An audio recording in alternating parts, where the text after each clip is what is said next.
We live in a world that is rapidly changing, and people are wondering what the future holds in store.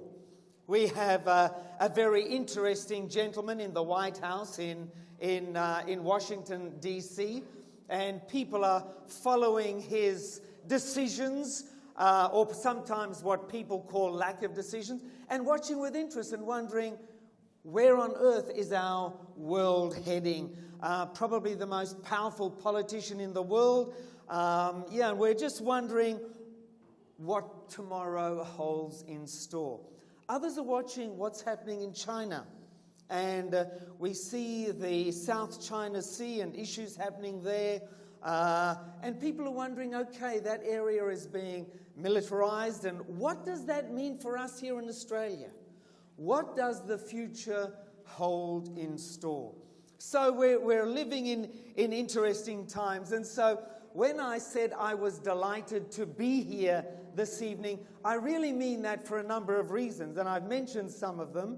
But I'm particularly glad to be here this evening because I wasn't supposed to be here. And neither were you. So for that reason, I'm glad that I'm here, and I'm glad that you are here. Now, the reason I say that I wasn't supposed to be here and neither were you, because if you take your mind back to the year 2012, you may remember that the 21st of December 2012, the world was supposed to end. Do you remember the Mayan prophecy, or what people called the Mayan calendar?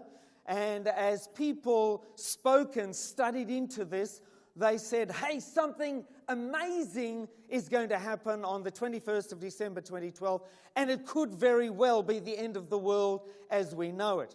Now, for me, this was a particular interesting and fascinating state of affairs, shall I say, for two reasons. One, I have a passion about archaeology.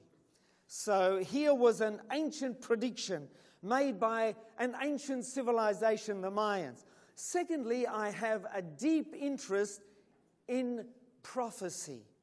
And so the fact that these two interests of mine came together, I grabbed our film crew and we caught a plane to North America, and then from there down to a little town called, on the Yucatan Peninsula, called Mérida.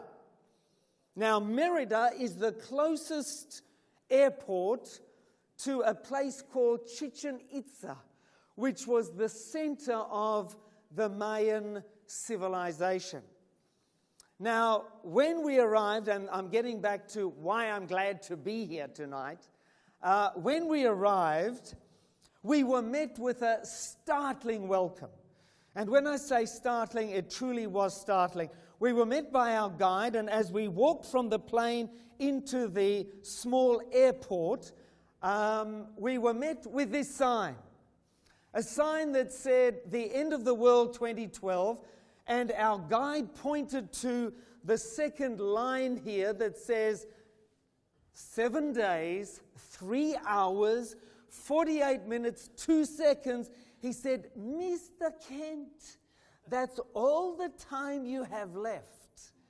So we were there to film a program on the Mayan calendar, and he kept referring to this. He said, "Mr. Kent, you only have 7 days left, so you need to film quickly, because in 7 days we are going to discover that will be the end of the world as we know it." And if I might just tell my friends up the back, my screen up the back isn't working, so it means I've got to turn my head here, but never mind. He said, on the 21st of December, in 7 days, there's going to be a great tsunami, our calendar says. And it will be the end of the world as we know it. And we will, let me just pick up where I am here with my little buzzer here. Doesn't seem to be working too well, and I really want to share this with you. So let me see if we can find a way to get things going again. Okay, let me just reverse here. Okay, so he said, 21st of December, the world is going to end. And I was very keen to hear why he thought that. And so he began to explain, and he said, on that day, the fountains of the deep are going to be opened up, and there's going to be a great deluge of water that will cover Chichen Itza, our pyramid, and it will also have huge impact on the rest of the world. So he said, on the 21st of December, this is what's going to happen. Mr. Kent, he said, on the 21st of December, our Mayan calendar cycle ends. And what that means is that it will be 0.0 for planet Earth. And 0.0 for planet Earth means that time will be up for planet Earth. It's the end. And he said, time will be up for planet Earth. It will literally be the end of days. Mr. Kent, 7 days left. That's all you've got to produce your film. And so on the 21st of December, with that lying ahead of us, we were on a countdown to Armageddon. That's what he said. A countdown to Armageddon, because we Mayans can predict the future. We can predict the future through our calendar.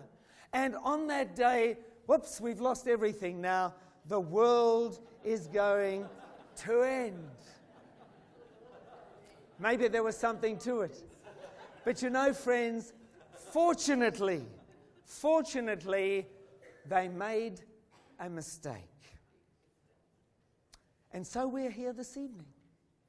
And I'm sure we're all glad to be here this evening. We survived the prediction that the world was going to end on the 21st of December. They made a mistake. Now, the question is this. What can we learn? What can we learn from the fact that they made a mistake? What can we learn from this experience? Well, the first thing we can learn is this, that if you make a mistake, it's not the end of the world. That's the first thing we can learn together. Now, the next thing that we can learn is that there are some important lessons for us here. Some very important lessons that we can learn, because we are all interested in the future. We are all interested in knowing what is going to happen. We all want to know what lies in store for me and my family. So the question is, can people predict the future? And when I think about that, I think about the little schoolboy. They were teaching a class. The teacher was leading out in a class on the occult and whether people can predict the future. And she asked the question, can people predict the future with cards? And immediately, one little guy put his hand up, and he was desperate to give an answer to that question. And so the teacher was quite startled and taken aback. And as she looked at him, she said, "Really? Can people predict the future with cards?" And the little guy said, "Yes." And the teacher said, "Well, who can do that?" And he said, "My mother can." And so the teacher said, "Well, what do you mean your mother can predict the future by cards?" He said, "Well, I'll tell you what. When I bring my report card home from school, my mother takes one look at it and she predicts exactly what's going to happen when Dad gets home." But friends, isn't it interesting that as human beings, we do have this fascination with the future. We want to know what lies ahead. And the question is it possible? Is it possible to know what the future holds in store for us? Ancient civilizations for thousands of years have been trying to find out find ways to predict the future so we can know what is going to happen. We are fascinated by this idea of knowing the future. We want to know. We want to know what tomorrow holds in store. And so, for thousands of years, we as human beings have tried to discover what the future holds in an effort to gain an edge over fate. We want to know. We want to know what the future holds in store so that I can plan, so that I can be prepared. We want to know what the future holds in store, not just ancient civilizations. Do you know, friends, that 70% of people today read their horoscopes? Now, to just share with you how changes are taking place, in Sydney, we have some of the wealthiest suburbs in the north of the city. And they have their own monthly magazine called The Observer. I want to share with you a recent article from that magazine. It goes like this. Psychic reading is becoming mainstream activity on the North Shore. To find out what the future holds for them, people are looking for a guide to help them make sensible decisions. Business is booming. Now, notice whose business is booming for.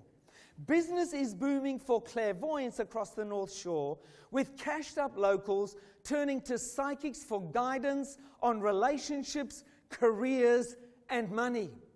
And the article continues, and it says, psychics, astrologers, and palm readers report a huge surge in demand from a new class of customers. Now notice who they are. High-powered professionals who want advice on how to boost their personal wealth or get lucky in love. So friends, all classes of society are fascinated by this concept that it may just be possible for us to predict the future. I wish I could predict the future, because I would have brought a different setup so that I could change my slides. We all want to know what the future holds in store. We all want to know what is going to happen. What is going to happen? That's the question that so many of us are asking. Even today, people are still paying attention to predictions about the future. And that is why we were so fascinated by the Mayans and their ability, so-called ability, to predict the future. See, the Mayans built cities that were living observatories. They were able to predict the movement of the heavenly planets. In fact, they could calculate the length of a year to 1,000th of a decimal point. That's how accurate they were. They were able to predict the equinoxes in particular, well down into the future. And because they were able to read the movement of the heavenly planets and predict the equinoxes, people were convinced that they were able to predict the future. And so when their calendar ended, people said, well, because they can predict the future with regard the movements of the heavenly bodies, they must be able to predict the future concerning life on planet Earth. And so we have this fascination.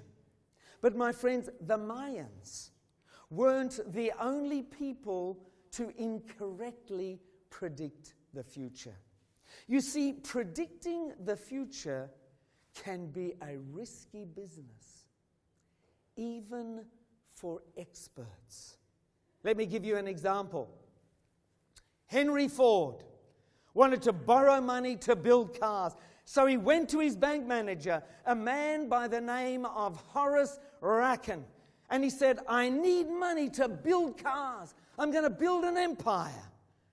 And the bank manager turned to him and he said, Henry, let me tell you something. Henry, the horse, is here to stay. He said, the automobile is only a fad. That was his prediction. This learned man. Friends, do you know how many cars there are on planet Earth today? There are 750 million cars in the world today. Predicting the future is a risky business, even for experts. Here's another one. Consider this. This is Lord Kelvin, President of the British Royal Society. In 1895, he said, listen, this idea of machines flying in the sky, it's impossible. He said, heavier than air flying machines are impossible. It will never, ever happen. Do you know, friends, how many planes there are flying in our skies tonight? Let me just see. There are 500,000 aircraft up in the sky tonight, reminding us that predicting the future is a risky business, even for experts. Let me share another with you. Here is Thomas Watson, the chairman of IBM, leader of the computing world in his day. He said, I think there is a world market for maybe 5 computers. That was his prediction. That's all there is a market for regarding computers. Friends, do you know how many computers there are in the world today? 1 billion computers in the world today. A reminder that making a prediction regarding the future is a risky business. Here's another one. Television won't last because people will soon get tired of watching a plywood box every night. That was a prediction made by Daryl Zanuck from 20th Century Fox. 2 billion televisions in the world today. A reminder again that predicting the future is a very, very risky business. Using this as a risky business too. Am I pointing it in the wrong direction? Is something not right here? Here we go.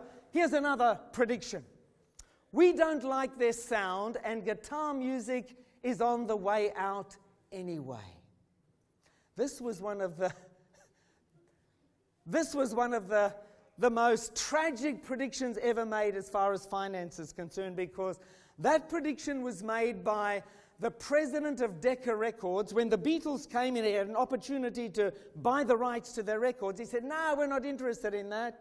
And he made a prediction. He said, we don't like their sound, and besides that, and here was his prediction, he said, guitar music, it's on the way out. Nobody will be interested in that. That was his prediction. But friends, notice the Beatles sold 1.6 billion records. A reminder again that predicting the future is risky business. Here's another one. Next Christmas, the iPod will be dead, finished, gone, kaput. Do you know, friends, how many iPods are sold every year? Let me see if we can find out, if I can get my... Over 250 million iPods are sold worldwide. Predicting the future. It is a tricky business. Twitter as we know it, here's another one. Twitter as we know it will fade away. Now, friends, today there are over 250 million Twitter users in the world. And in addition to that, there are 65 million tweets made every single day. A reminder that predicting the future is a tricky business and is fraught with a lot of uncertainty. Predicting anything human is a challenge. Anything human, it's risky. But despite the risk, most of the ancient civilizations, most of them tried to discover what the future holds in store. So how did they do it? Well, firstly, they studied their sacred texts. They studied their charms. They studied the alignment of the planets, all in an effort to find out what the future holds in store.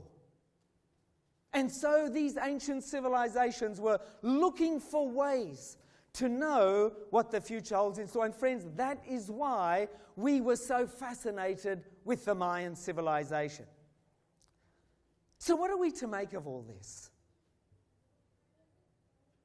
What are we as educated, sophisticated citizens of Brisbane to make of this idea that it's possible to predict the future? What are we to make of it all? What are we to think of it? What are we to is it possible to know the future? Think about that for a moment. Is it possible to know the future? Well, we are going to put that to the test this evening. And we are going to ask the question whether there is some reliable source that you and I can depend on to accurately predict the future. Is there some reliable source? Now, as I ask that question, I want you to think of the big Australian, BHP Billiton. And I'm going to ask the question as to whether there may be a prophet in our audience tonight who can make predictions that will set us up for the rest of our lives. Wouldn't that be great? No one's putting their hand up to say they're a prophet. So I'm going to choose one. My friend, come up with me. What's your name? Haynes. Haynes, come up with me. Haynes is going to be our prophet tonight. All right, Haynes, thank you very much. Give Haynes a round of applause for being a brave man tonight. So Haynes is our prophet, and Haynes is going to make a prediction concerning BHP Billiton. Now, if I can get my machine here to work, we are going to share this prediction together. All right, here we go. Here is Haynes' prediction. Friends, notice it carefully, please. On the 24th of July this year, BHP Billiton shares will increase by 1,000%. For how long? For how long? All right, so our prophet here is making a prediction that could make you extremely wealthy. Because you are getting a scoop, you are getting first-hand information. So our prophet is making a prediction regarding the future, and he's saying that on the 24th of July 2018, BHP Billiton shares are going to increase by 48%. But now notice, it only lasts for a period of 48 hours. That's his prediction. So he says on the 26th of July, the 26th, just 2 days later, I'm still pressing.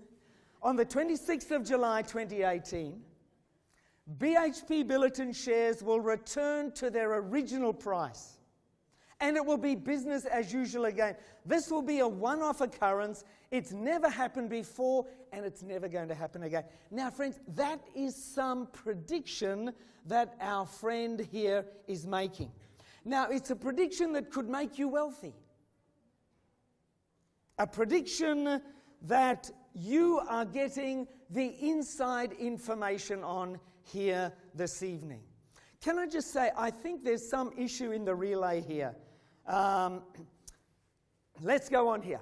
This is a once-in-a-lifetime opportunity to become wealthy and obtain financial security for you and your family. So that's the prediction. That's the opportunity that we have before us here this evening. Now, the question is, what should we do about it? Well, our prophet has some advice. And let's see if we can pick up what his advice is. His advice is this, based on his prediction. He says, raise every cent you can, of course, and buy BHP Billiton shares. If the prediction is correct, then you would be wise and smart to sell your house, your car, and everything else you own, and then borrow as much money as you can. And what do you do with all that money? You buy shares, of course, because this is your opportunity to become wealthy. You raise all the money you can, you buy those shares. Now, friends, yep, the mystics are here tonight, that's for sure. Before you rush home and sell your house, sell your car, what are you going to do with the prediction that has been made? You've done great. You've done your part. Now let's see if we can do ours. All right, give a hand to Haynes for being such a brave man. Friends, let me just say this. Before I would rush out and sell my house, before I would sell my car and go to the bank and borrow all the money I can, I would want to check out the track record of our prophet.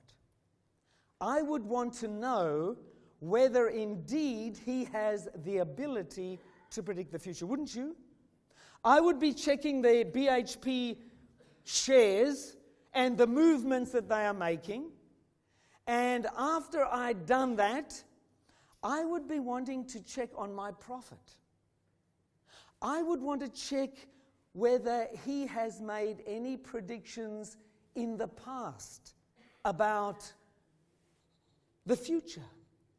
And I would want to see if he had the ability to predict the future. Before I put everything that I had on his predictions, I would want to know whether or not he is able to genuinely predict the future.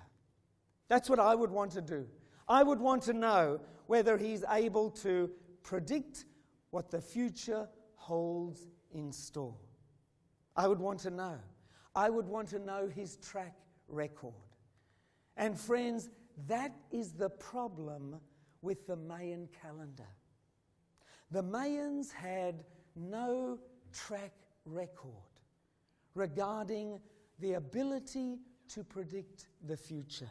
If you look back through the Mayan writings, if you look back through their history, there is no evidence that they are able to predict the future. But let me ask you this question this evening. What if we were able to look back through history and study records that show that it is possible to predict the future? You see, the problem with the Mayan prophecy was that they didn't have a track record. But what if we could find a string of prophecies that do have a track record? What then? What if you and I could study back in time, go back through history, and find a source of information that has been able to accurately predict the future? What then? What then? My friends, tonight, I want to share with you one source that is able to predict the future. And together we are going to go back through history, hopefully together on the screen, and be able to check for ourselves whether or not it's possible to predict the future. And we are going to do it by going to another ancient civilization where they also built pyramids. Now, if I was to ask you what other ancient civilization built pyramids, how are you going to respond to that? You're going to say, of course, Egypt. So we're going to Egypt. And we are going to study a set of predictions regarding ancient Egypt. We are going to then look at the outcome and see whether these predictions were accurately fulfilled or not. Now, let me just say a word or two about these pyramids. These pyramids are the greatest edifices ever constructed by man, ever built. Even today, nothing has been built that compares with the pyramids. Let me give you an example. Take these Giza pyramids. These pyramids, if you were to take them and cut the stones into 30-centimeter blocks, do you know that that line of stones cut into 30-centimeter blocks that make up these three pyramids would reach around the world 2.5 times? So these ancient Egyptians were a very clever and advanced civilization, a very advanced civilization that built these pyramids 4,500 years ago. And as I say, they are still the largest man-made structures on planet Earth. Now, the people who built these pyramids did so for a reason. The pyramids were built, and let me just say, we've said that there's enough stone in these pyramids that if you were to cut them into 30 centimeter or 1 foot cubes, place them one after another, they would reach around the world 1.5 times a distance of 60,000 kilometers. So these people were amazing. Now, what if there were a string of predictions about what would happen to this empire hundreds or even thousands of years into the future? What then? What then? A string of predictions about these Egyptians that you and I can test to see whether they were accurately fulfilled or not. Now, friends, this evening, I'm going to show you that there is one book that is a track record that you and I can check. We can examine down through the years of history. You can check the evidence and examine the proof for yourself. And that's what we are going to do together this evening. We're going to check it out. Now, the Egyptian Empire lasted for thousands of years. They had the longest line of kings of any nation on earth. Their line of kings lasted and stretched for thousands of years. And those pharaohs were worshipped as god kings. The people worshipped them as if they were divine. And that's why they built the pyramids. They built the pyramids so that when the pharaoh died, he would have a great place to rest for eternity. And when they buried the pharaohs in those pyramids, they buried the wealth of the empire there as well. So to give you an example, Cheops Pyramid, that's the largest of the three there. Cheops Pyramid was the largest edifice ever erected, single edifice. It had a weight of over 5 million tons and covered the equivalent of 10 football fields. Now, in that space of that one pyramid, you could put... How many of you have been to Istanbul in Turkey and seen St. Sophie's? You could put that in there. In addition to St. Sophie's, you could put the Taj Mahal of India. You could put the Colosseum of Rome in there. In addition to the Colosseum, you could put Notre Dame Cathedral in the space of this one pyramid. They would all fit in there. You could put Westminster Abbey in there as well. You could put the Opera House in there as well. And in addition to all of that, you could put St. John's Cathedral of Brisbane. They would all fit in the space of that single pyramid. So that gives you an idea of the size of these great pyramids that were built as tombs for these pharaohs. Now, the problem was this. These great pyramids were like a massive signpost that said, "This is where the treasure is buried." Everybody knew that the wealth of the empire was buried with the pharaoh in that pyramid. And so, friends, before long, every one of those royal tombs were robbed. And so the pharaohs and their families got together and said, we've got to do something about this.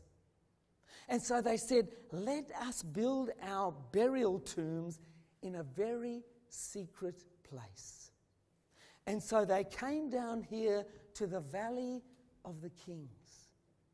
And here in this valley, situated on the west bank of the Nile River, there are 63 royal tombs.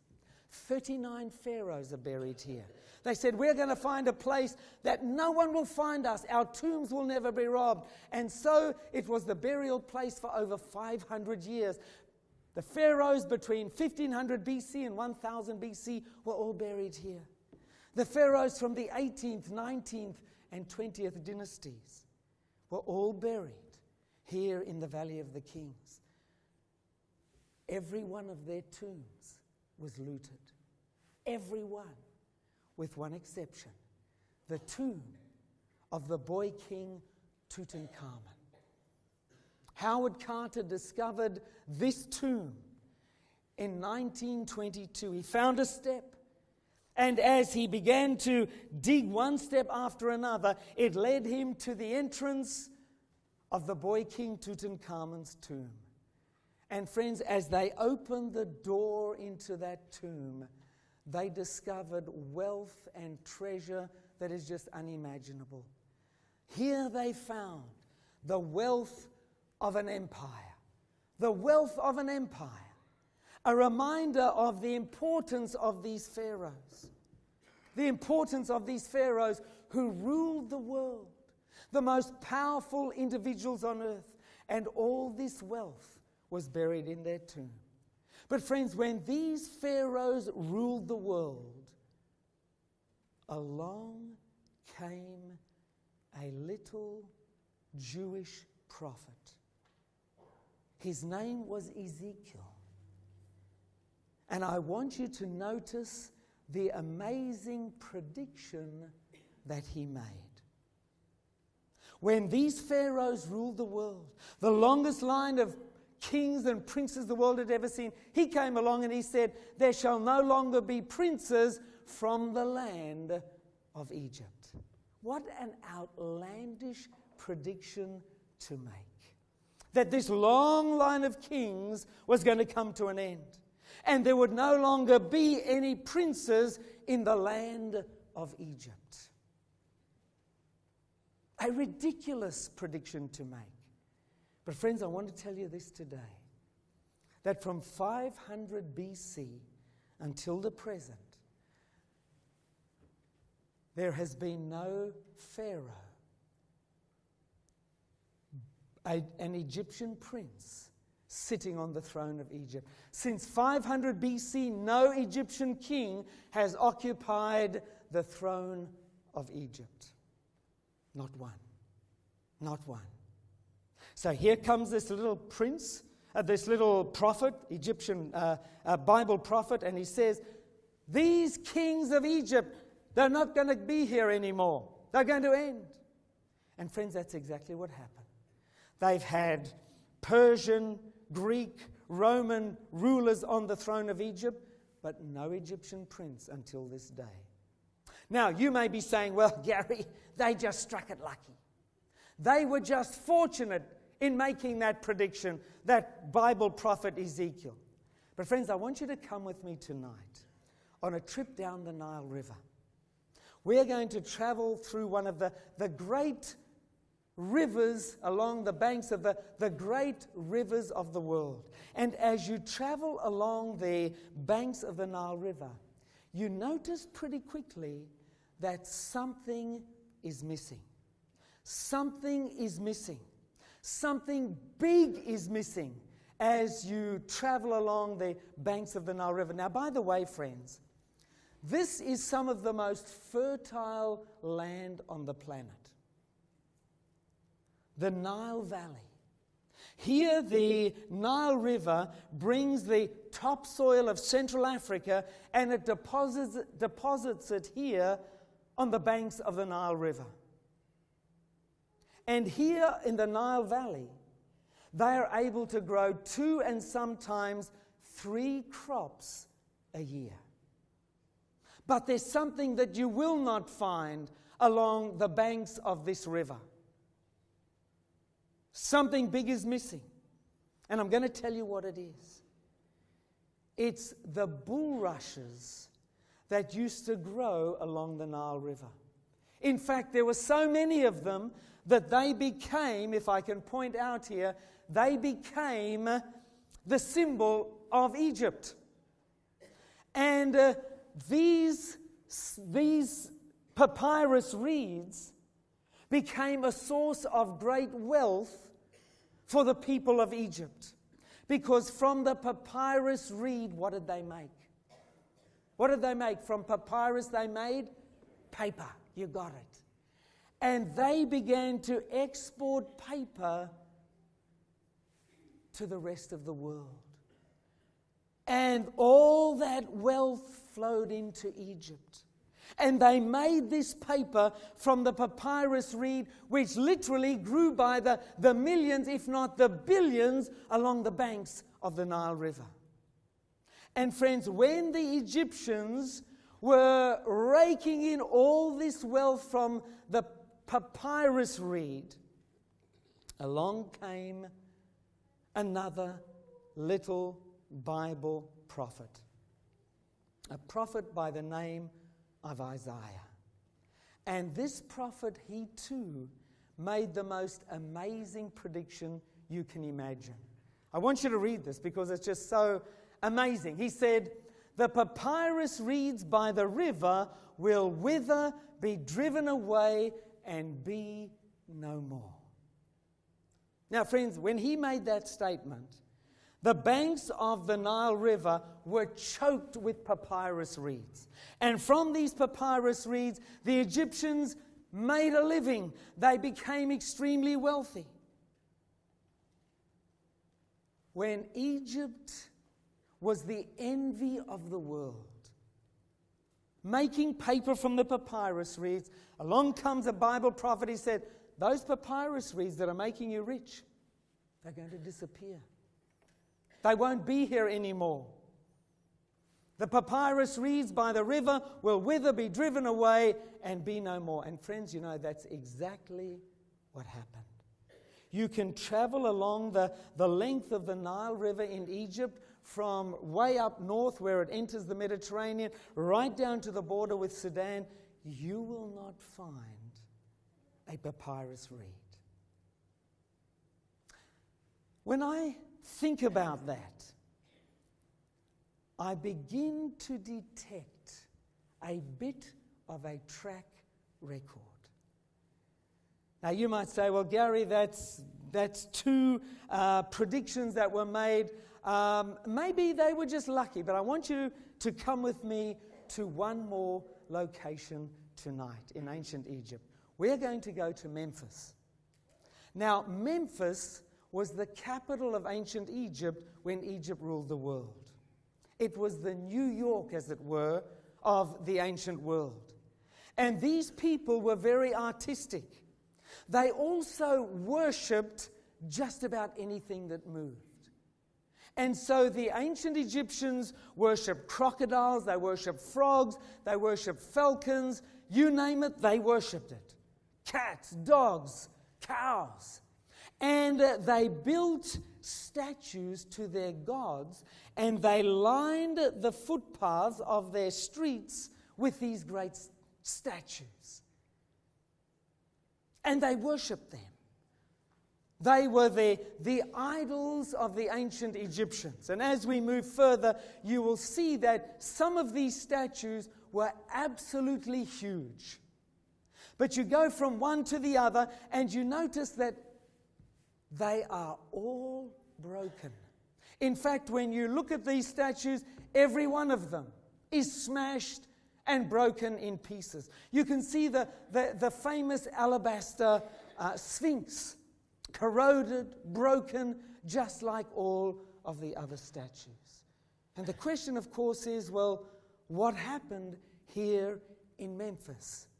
Well, friends, when Memphis ruled the world, when Memphis was the capital of ancient Egypt and the most famous city in the world, that little Jewish prophet by the name of Ezekiel made another amazing prediction.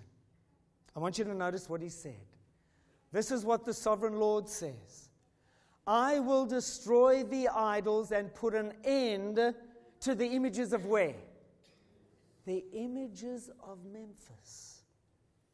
And friends, you know, when you walk through Memphis today, that's exactly what you find. All the statues are broken, every one of them. Now, some of you might be saying this morning, well, Gary, what would you expect? It's an old city, the city's gone. You would expect that the statues would all be broken. But friends, let me take you to other places in ancient Egypt. This is Karnak. There was once a great city here. The city is gone, but the idols and the statues remain. You can go from Karnak across to Luxor, and again in Luxor and down in Abu Simbel. The ancient cities are gone, but the idols and the statues remain. But not in Memphis. When you go to Memphis, all the statues are broken down and smashed. Every last one of them. Friends, as we study the Bible predictions regarding ancient Egypt, the predictions of the ancient prophets, we see that the royal line of Egyptian princes, they said, is going to stop, and stop they did. They said the papyrus reeds will disappear, and that's exactly what happened. They said the idols of Memphis will be broken down, and that's exactly what happened. Oh, my friends, that's quite a track record that the Bible has. In fact, there are over 1,000 predictions or prophecies in the Bible, and you know what? They are right every time. Over 1,000 of them. That's what I call a track record. Friends, I want to take you now to one last place. A troubled part of the world. This is the little harbour of Tyre in Lebanon. A very troubled part of the world today. But this is the capital city of the ancient Phoenicians. Now, the ancient Phoenicians were probably the greatest traders that the world has ever known. They were the first to be able to read the stars to find the directions they needed to travel. And so they were able to travel not just during the day, but also during the night. And so they had an advantage over all the other traders. And they became extremely wealthy.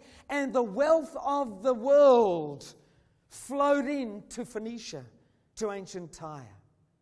When Tyre was one of the wealthiest countries in all the world, along came that Bible prophet again. And he made the most amazing set of predictions that you can imagine. I want to read it to you. He said, speaking on behalf of his God, Jehovah, the God of the Bible, he said, I'm against you, O Tyre, and will cause many nations to come up against you, and they shall destroy the walls of Tyre and break down her towers. And he went on and he said, listen how unusual, some people would say crazy, this prediction is. I will scrape her dust from her and make her like the top of a rock. It shall be a place for what? For the spreading of... What an unusual prediction. He went on and he said, behold, I will bring against Tyre from which direction? From the north, Nebuchadnezzar, king of Babylon. He will heap up a what against you? I want you to remember these things, friends, because this is the most amazing, outlandish prediction you will find anywhere. He will heap up a siege against you. And he goes on, they will lay your stones, your timber, and your soil in the midst of the water. I will make you flat, I will make you like the top of a rock. You will be a place for what again? Over and again, he says, this great city will become just desolate and will become a place where people will spread their nets. And he went on and he said, then the princes of the sea will clothe themselves with trembling. Now, friends, I want you to notice the amazing predictions that this Bible prophet makes regarding the city of Tyre, the capital of the Phoenicians. He says first, King Nebuchadnezzar would attack Tyre. He says that King Nebuchadnezzar would attack from which direction? From the north, right? He went on to say Nebuchadnezzar would lay a siege to the city. Other nations would participate in destroying Tyre. And then he says several times, fishermen would spread their nets where Tyre was once located. And that's not all. He goes on and he says, Tyre's stones and timbers and even its dust would be thrown into the sea. Tyre would be made flat like the top of a rock. He goes on, other cities would be seized by fear at the fall of Tyre. And finally, Tyre would never be rebuilt on the original site. Now, friends, just think of the detail in this prediction made by the Bible prophet. Outlandish, impossible. But friends, let me tell you what happened. In 586 BC, this man, Nebuchadnezzar, who ruled Babylon, which is such a marvelous city, city that was probably the most fabulous city that this earth has ever seen, our planet has ever seen. It was home to the Hanging Gardens of Babylon, one of the seven wonders of the ancient world. And it was here in this city of Babylon that King Nebuchadnezzar decided, as he heard about the wealth that was flowing into Tyre, he said this, I want it. And so he gathered his army and he traveled through the Fertile Crescent. Now, friends, I want you to notice something here. Here is Babylon. Can you see it there? And over here is Tyre. Now, if you had a large army and you needed to get them from Babylon to Tyre pretty quickly, the quickest way to go would be straight across there, wouldn't it? Straight across there. He would come from the east. But the Bible prophet said he would not come from the east, but he would come from which direction? From the north. And friends, that's exactly what happened.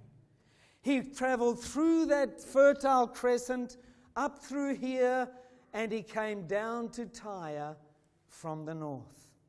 When he arrived in Tyre, he had his army surround the city as they attacked ancient Tyre. Now, the Bible said that he would lay siege. Now, you know what a siege is? They surround the city. No one goes in and no one comes out of that city. Nebuchadnezzar enforced a siege on ancient Tyre for 13 years. 13 years he besieged the city.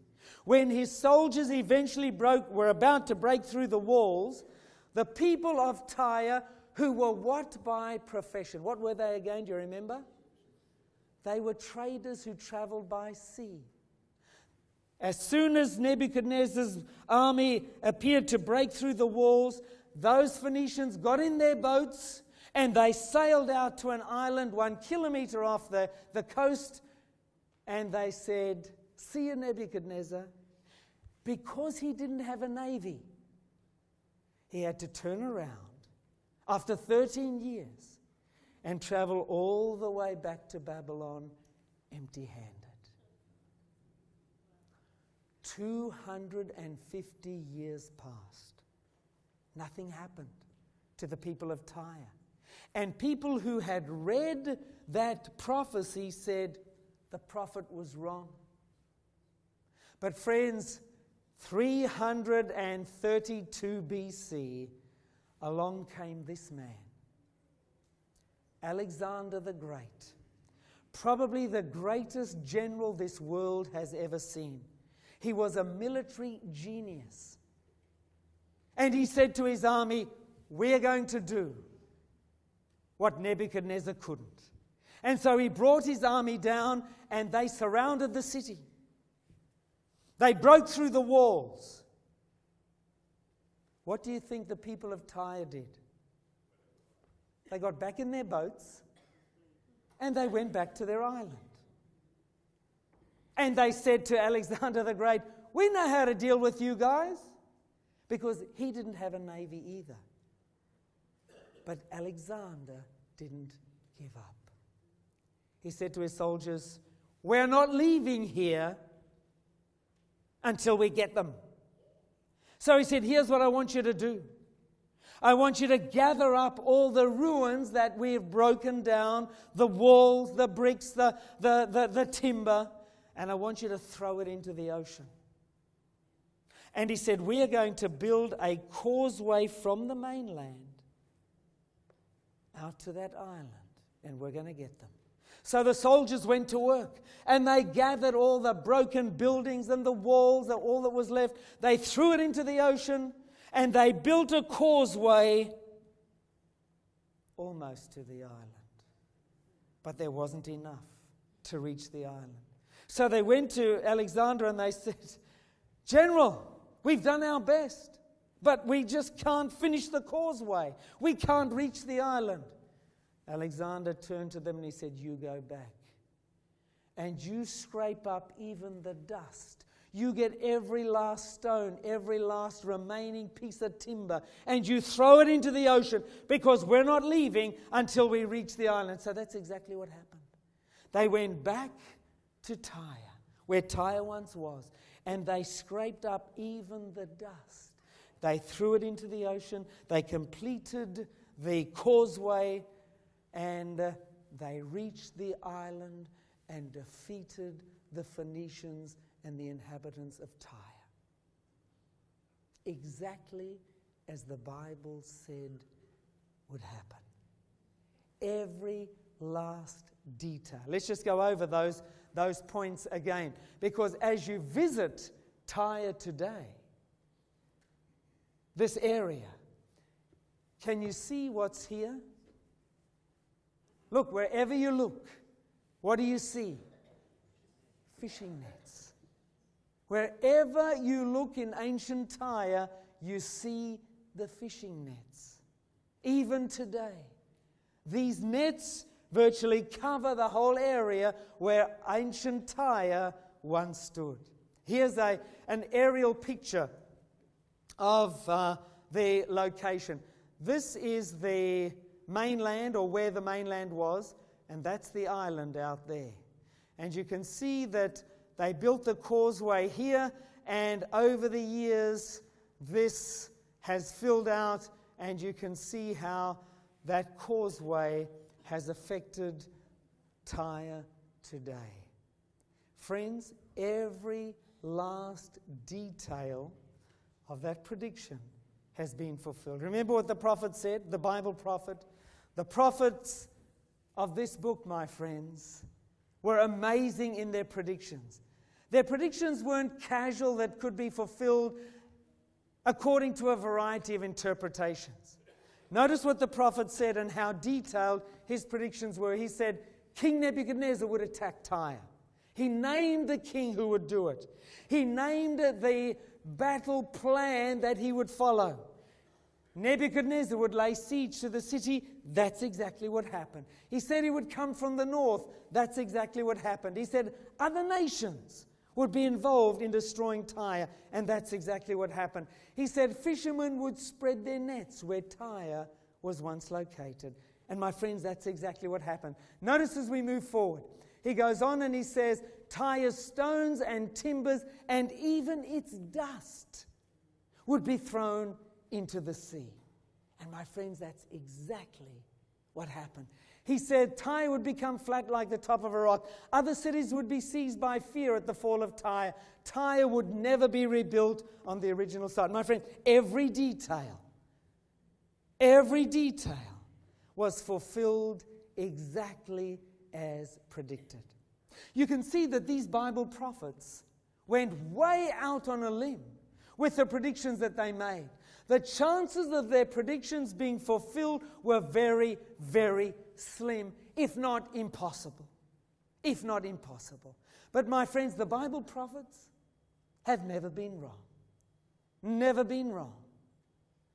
Their predictions have been fulfilled in every detail.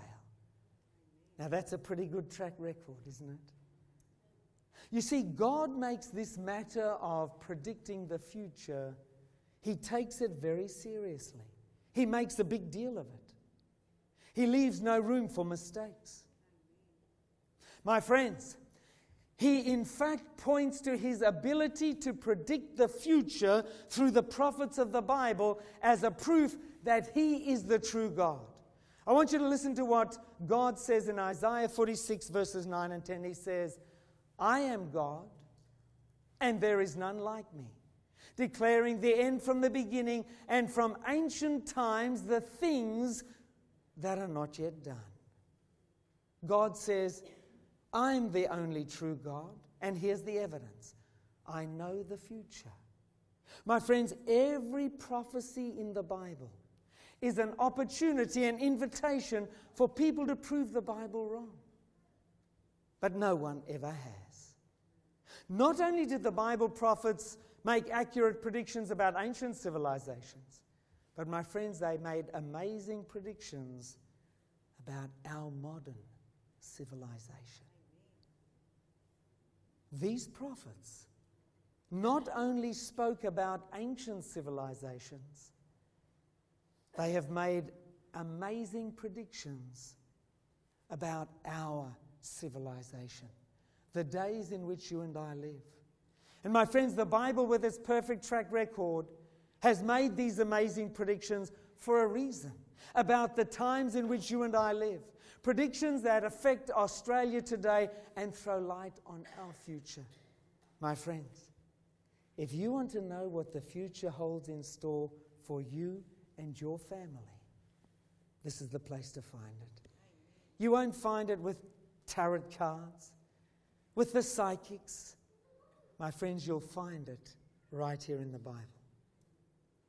On Sunday, I'm going to share with you the most amazing prediction about our day, about the times in which you live, in which you and I live. Together we are going to open the Bible to study the most amazing prediction ever made, an amazing prediction that tells us where we are living in the stream of time, the most amazing prediction that tells us what's going to happen next. My friends, if you want to know what's going to happen in this community, if you want to know what the future holds in store, then don't miss Sunday night's program. Together we are going to look into the big question, who will control the world? What's going to happen to Australia? What's going to happen to our city here, Brisbane? Friends, join me next Sunday. We've got a DVD for you when you leave tonight that talks about Brexit. If you get an opportunity, have a look at it. Again, you look at a Bible prophecy and its amazing fulfillment. Friends, things are taking place in our world today that have been predicted by the Bible prophets. They tell us what is going to happen next. And by studying the Bible prophets and their predictions, what's going to happen, it's like having the curtain drawn aside and being able to look in to what is going to happen tomorrow and down the future. Friends, we owe it to ourselves to study these prophecies so that we know what lies ahead. I'm going to invite you just to bow your heads and we'll close with a word of prayer. Dear Heavenly Father, thank you for the Bible and the predictions, the prophecies that it contains. I thank you, Lord, for showing us that there is a reliable source that can predict the future. And Lord, you've told us this information. You've given us these predictions for a reason, so that we might have confidence, that we might have assurance that you know what lies ahead and that you are in control of our destiny. Lord, I pray for your blessing upon every person here tonight. Lord, give us a good weekend and bring us back together again on Sunday night to further our investigation, our study of the great prophecies of the Bible. And we ask these things in Jesus' name and for his sake. Amen. God bless you, my friends. Have a good weekend. I look forward to seeing you Sunday night.